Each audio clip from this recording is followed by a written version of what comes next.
Okay, let's quickly make a pad, and I want this to be an 80s style pad because I love all the retro stuff. And this is going to be very simple in Retrolog to do, so just going to right click, add instrument track, and use Retrolog. If you're on a version of Cubase that does not have Retrolog, then again, as I said before, I think on our YouTube channel there is a playlist which is green and black in color, and it's loads and loads of videos about how you can replace these kind of plugins and instruments. So for example, Retrolog, we show you where you can go and download a free synth that works similar to Retrolog, and we show you how to install it and how to use it and everything. So if you haven't got Retrolog, go and watch that video and download that synth.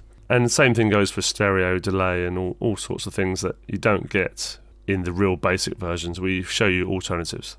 So this one's going to be really simple. If you haven't seen Retrolog before, then basically you've got your oscillators over here, 3 oscillators, sub oscillator, noise oscillator, got your mix section for the oscillators here. It sort of goes into the amplifier envelope, which is how you shape the sound dynamically. Then it goes into the filter section here, and you can also shape the sound frequency wise, whether you want it plucky or whatever. And then you've got kind of like the effects sections here, the modulation and the matrix, which means you can sort of modulate one parameter to another. So for example, you could have the LFO modulating the pitch, just for example. Center page, you've got an arpeggiator, and the final page is effects, so you've got reverb, delay, and blah blah blah blah blah.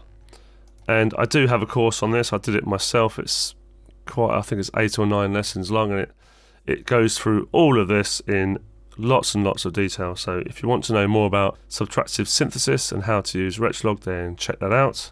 But for this simple 80s pad, all we need is a sawtooth wave, which is already on. We want multi, so we change it from 1 oscillator to many, and we can also increase the number of voices. So let's just show you what it sounds like already. So that's single, and let's put it on to show you what it's like multi with number of voices up to 8, which is maximum. Sounds a bit weird, but if we detune it a little bit, say 3 or 4 cents,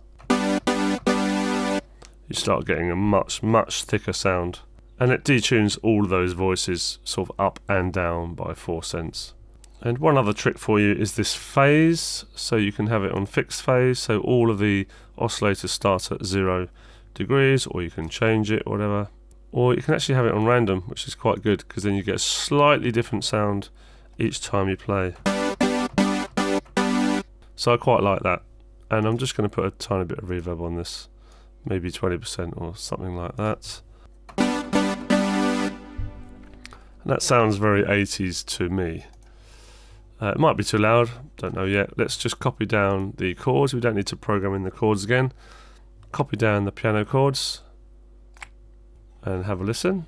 Oh, let's send this to the low cut group as well, so we get rid of that unwanted low end, which is only going to mess up your low end.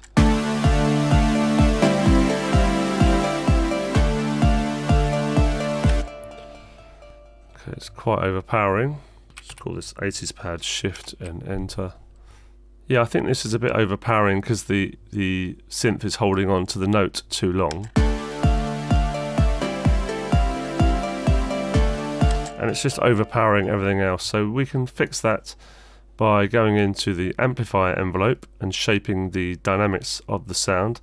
First thing we want to do, if I just solo it, is sort this attack out. So with the attack right down, the notes will play straight away. With the attack up, it will gradually play the note. So probably something around there. The next thing I want to address is the sustain, which is here, which is how long it kind of holds on to the note for. So now it's probably too short. So if we just put up the decay a little bit to taste, it kind of works with the sustain. It's the decay after the initial transient before you go into the sustain.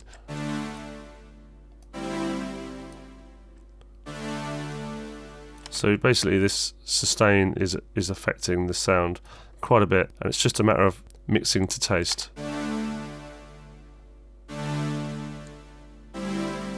And just show you again, if you've got the sustain up,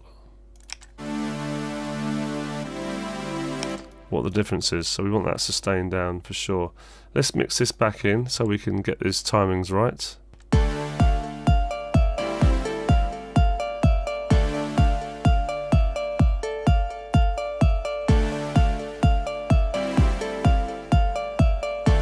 I would say that was about right, and now it's really complementing the track rather than fighting with the other elements.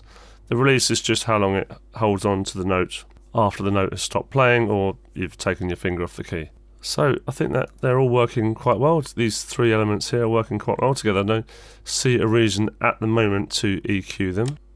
And if these were fighting together, I mean, maybe we'll EQ later, but at the moment they're not fighting each other. If they were, then we would have to EQ parts of one to blend with the other, that kind of thing. We'll address all that in the mixing lesson, which is going to be towards the end of this course. So this is where I might kind of start manually doing some automation just to see what it would sound like. So for example, I might automate my high cut on the top melody here. So if you keep your ears on the top melody,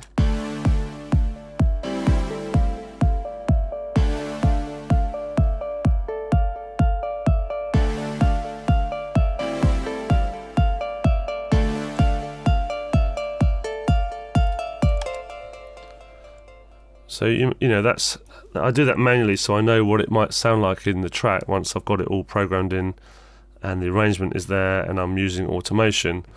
Because if it's not going to sound right now when I do it manually, then there's no point going any further with this sound. I need to scrap it and try something else. So again, I'm just showing you my workings of making a track. And I wanted to stress again that although when we do these tutorials, we come in and choose a sound and that's it, boom, we EQ it, whatever, put reverb on it. It's not the first sound that we've tried. We've tried many different sounds before this, and even many different attempts of this track. I think this is like the 5th attempt of this track. Many ideas were used before, believe me. So don't worry, guys. This is the point I'm making here. Is don't get despondent. Don't get peed off that you can't get something to work, because it happens to the best of us. You just need to sort of take a day off and come back and find an idea that works, and eventually you will get there, I promise you. So I think that's it for this lesson. I think what I'll do in the next lesson is maybe do the bass, or maybe an arpeggiator, something like that. Traditional kind of progressive house, arp and bass. So guys, you have come to the last of the free lessons on YouTube. If you want to carry on with me and make this track together and complete it all over the next 20 lessons, then hit the link below this video and you can learn how to make the bass, how to tune the kick to the bass, make an arpeggiator, stick some more drums in there. We're going to arrange this track so we get a nice structure. We're going to spend a few lessons doing the introduction to this track so it builds melodically and progressively. Then we're going to work on the build up and breakdown section, so we're going to program in some rolling snares, and obviously this all comes with tons and tons of automation to make it sound professional and keep the listener drawn in with the interest. And then in the last few lessons we'll be adding in all the effects to tie all the sections together. And of course there'll be some mixing lessons. There's actually 3 mixing lessons where we talk about how to mix in a 3D soundscape. So we balance volume, frequencies and panning in a left, right, up, down and front to back manner, all to get those elements to separate and sound clean. And with the last lesson we just do some basic mastering to get it up to standard. So if you want to make this track with me and complete it, then click the link below and I hope to see you there. All the best guys, bye bye.